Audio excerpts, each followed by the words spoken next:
আপনি Google Chrome browser ব্যবহার করেন, অথচ গুগলের এই গুরুত্বপূর্ণ 3টা সেটিংয়ের কাজ যদি আপনার জানা না থাকে, তাহলে কিন্তু আপনি যে কোনো সময় যে কোনো মুহূর্তে পড়তে পারেন বিপদে।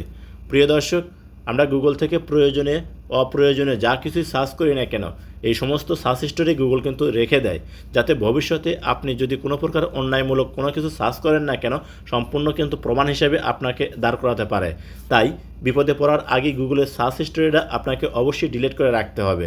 এবং আমরা বিভিন্ন সময় বিভিন্ন ধরনের পারমিশন দিয়ে রাখি, এই সকল পারমিশনগুলো কিন্তু আমরা পরবর্তীতে আর রিমুভ করি না। আপনার গুগলের এমন একটি সেটিং আছে, সেই সেটিংটা যদি আপনি অন করে রাখেন, সমস্ত পারমিশনগুলো অটোমেটিকলি কিন্তু রিমুভ হয়ে যাবে।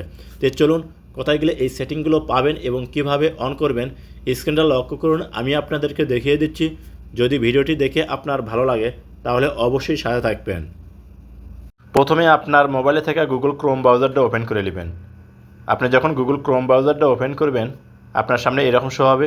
ডান সাইডে জিমেইলে প্রোফাইলের ডাইনে দেখুন একটা অপশন আছে, এই অপশনটার উপর আপনি করবেন কি ক্লিক করবেন। ক্লিক করার সাথে সাথে দেখবেন এরকম শো হবে। আবার এখানে থেকে আপনি যে কাজটা করবেন, ডান সাইডে 3 ডট অপশন, এই 3 ডট অপশনের উপর একটা ক্লিক করে দেবেন। যখন এই 3 ডট অপশনের উপর ক্লিক করবেন এরকম শো হবে। এখান থেকে আপনি করবেন কি ক্লোজ ওয়াল ট্যাব। আপনাকে এই ক্লোজ ওয়াল ট্যাব এখানে ক্লিক করতে হবে। তো যখন এখানে ক্লিক করবেন দেখবেন আপনার সামনে এরকম শো হবে। এখানে close wall tab and group এই অপশনটার উপর ক্লিক করবেন।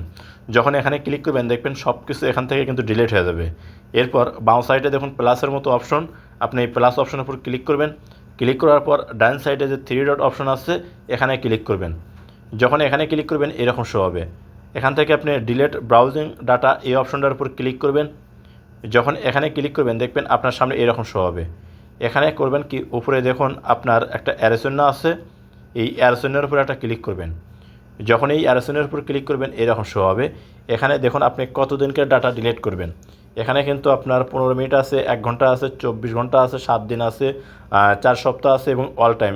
আপনারা করবেন কি এই অল টাইম এখানে ক্লিক করবেন। আপনি যখন অল টাইমে ক্লিক করবেন দেখবেন এরকম শো হবে। নিচে দেখুন লেখা আছে কি ডিলিট ডাটা, এখানে ক্লিক করবেন। আপনি যখন এখানে ক্লিক করবেন দেখবেন আপনি গুগল ক্রোম থেকে এতদিন যা কিছু সার্চ করছেন সব কিছু ডিলিট হয়ে যাবে। তারপরে এখন করবেন কি পুনরায় আপনি কর্নারে 3 ডট অপশন এখানে ক্লিক করবেন। এখান থেকে সেটিং, এই সেটিং অপশনের উপর একটা ক্লিক করে দেবেন। যখন সেটিংয়ের উপর ক্লিক করবেন এরকম শো হবে। স্কিপ করে ওপর দিকে নেবেন। নিচে একটা অপশন পাবেন হচ্ছে সাইট সেটিং নামে, আপনাকে করতে হবে কি এই সাইট সেটিং এখানে ক্লিক করতে হবে। যখন এখানে ক্লিক করবেন এরকম শো হবে। স্কিপ করে ওপর দিকে নেবেন। নিচে দেখুন লেখা আছে কি অটোমেটিকলি রিমুভ পারমিশন। আপনাদের ক্ষেত্রে এটা যদি অফ করা থাকে আপনি এখান থেকে ক্লিক করে অন করে দিবেন। এটা যখন আপনি অন করে দিবেন, এই আপনি করবেন কি যেগুলো আপনি পারমিশন দিবেন এই পারমিশনগুলো আপনার অটোমেটিকলি রিমুভ হয়ে যাবে। যে গুগল ক্রোমের এই সেটিংগুলো অবশ্যই আপনি করে রাখবেন, আপনাকে অনেক সিকিউরিটি দিবে। ভিডিওটি ভালো লাগলে অবশ্যই সাথে থাকবেন। দেখা হবে নতুন কোনো ভিডিও নিয়ে।